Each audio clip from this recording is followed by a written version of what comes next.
ଜୟ ଜଗନ୍ନାଥ ସାଙ୍ଗମାନେ ନମସ୍କାର। ପ୍ରଭୁ ଭକ୍ତ ଶ୍ରୀରାମଙ୍କ ବିଷୟରେ ଆଜି ଚାଲନ୍ତୁ ଶୁଣିବା। ଚାଲନ୍ତୁ ଆରମ୍ଭ କରିବା। ତେତେୟ ଯୁଗର କଥା।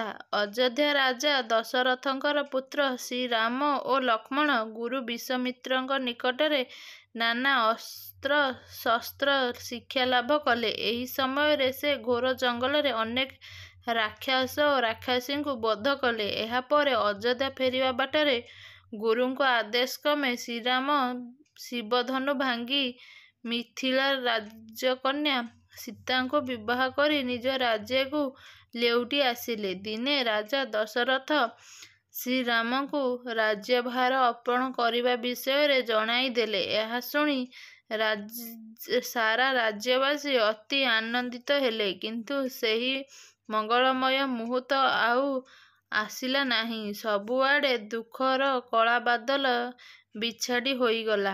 ସମସ୍ତେ ମୂକ ହୋଇ ଯାଇଥାନ୍ତି।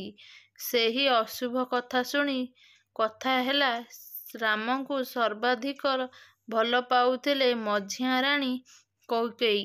କିନ୍ତୁ ସେ ତାଙ୍କ ଦାସୀ ମନ୍ଥରା କଥାରେ ପଡ଼ି ଏକ ବଡ଼ ଅଘଟଣ ଘଟାଇଥାନ୍ତି। ପୂର୍ବରୁ ମହାରାଜା ଦଶରଥ ରାଣୀ କୈକେୟୀଙ୍କ ସେବା ଓ ସାହସିକ ଗୁଣ ଦେଖି ଖୁସି ହୋଇ ତାଙ୍କୁ ଦୁଇଟି ବର ଯାଚିଥିଲେ। ସେତେବେଳେ ସେ ଏହି ବର ଗ୍ରହଣ କରିନଥିଲେ। ପରେ ସୁବିଧା ଦେଖି ମାଗିନେବେ ବୋଲି କହିଥିଲେ। ମନ୍ଥରା ସେହି ବର କଥା କୈକେୟୀଙ୍କୁ ମନେ ପକାଇ ତାହା ଏତିକିବେଳେ ମାଗିବା ପାଇଁ ତାଙ୍କୁ ପରାମର୍ଶ ଦେଲା। ଏହା ସବୁଠାରୁ ବଡ଼ ସୁଯୋଗ ଭାବି ରାଣୀ କୈକେୟୀ ରାଜାଙ୍କୁ ପ୍ରଥମେ ଶପଥ କରାଇନେଲେ କି ସେ ଯେଉଁ ବର ମାଗିବେ ରାଜା ତାହା ପୂରଣ କରିବେ।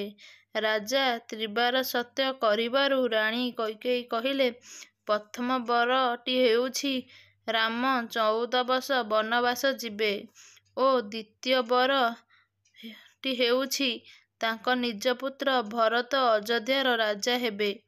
ଏହିପରି ଏକ ଦାରୁଣ ଆଘାତ ପଡ଼ିବ ବୋଲି କେହି ବି ଭାବିନଥିଲେ। ଚଉଦିଗରେ ହାହାକାର ପଡ଼ିଗଲା। ଆକାଶ ଛିଡ଼ି ପଡ଼ିବା ଭଳି ମନେହେଲା। ରାଜ୍ୟବାସୀ ଦୁଃଖରେ ଭାଙ୍ଗି ପଡ଼ିଲେ। କିନ୍ତୁ କୈକେୟୀ ନିଜ ଜିଦରେ ଅଟଳ ରହିଲେ। ରାଜା ଦଶରଥଙ୍କ ମୁହଁରୁ କଥା ବାହାରିଲା ନାହିଁ। ସେ ରାମଙ୍କୁ କିପରି କହିବେ ବନବାସ କଥା ବୁଝିପାରୁନଥିଲେ।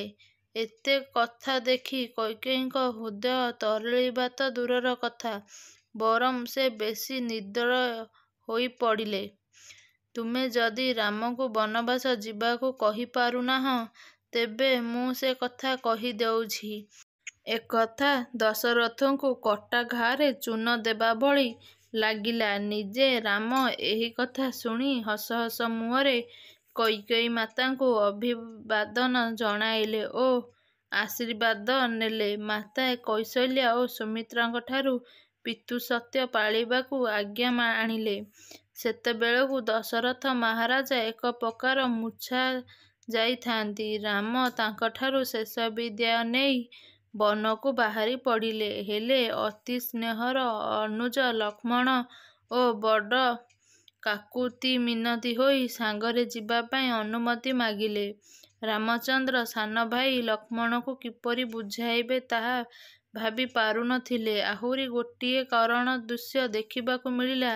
ଜନକ ନନ୍ଦିନୀ ସୀତା ଅତି ଅଲିଅଳି ସୁକୁମାରୀ ରାଜକନ୍ୟା ନୂଆବୋହୂ ହୋଇ ଆସିଛନ୍ତି। ତାହାଙ୍କୁ ଭରସା କରି ସେ ଏହି ରାଜମହଲରେ ପଡ଼ି ରହିବେ।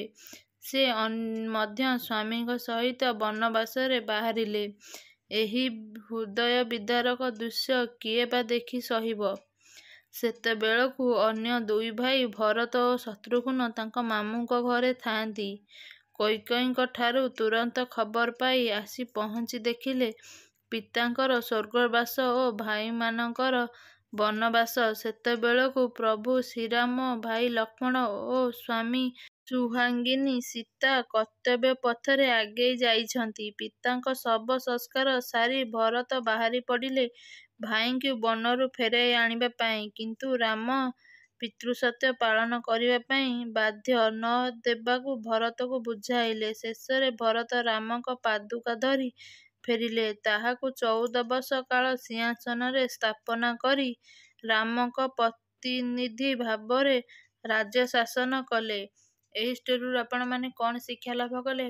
ପ୍ଲିଜ୍ କମେଣ୍ଟ ବକ୍ସ ମାଧ୍ୟମରେ ଆପଣମାନଙ୍କ ମତାମତ ନିହାତି ଜଣାଇବେ। ଏହି ଷ୍ଟୋରିଟି ଆପଣମାନଙ୍କୁ ଯଦି ଭଲ ଲାଗିଥାଏ, ଏହିପରି ଆହୁରି ଷ୍ଟୋରି ଓ କୌଣସି ଅନ୍ୟ ମନ୍ଦିରମାନଙ୍କର ଆତ୍ମକାହାଣୀ ଓ ଆଧ୍ୟାତ୍ମିକ ଷ୍ଟୋରି ଜାଣିବା ପାଇଁ ଏବେ ହିଁ ସାଇ ଓଡ଼ିଆ ଷ୍ଟୋରିକୁ ସବସ୍କ୍ରାଇବ୍ କରନ୍ତୁ। ଜୟ ଜଗନ୍ନାଥ, ନମସ୍କାର।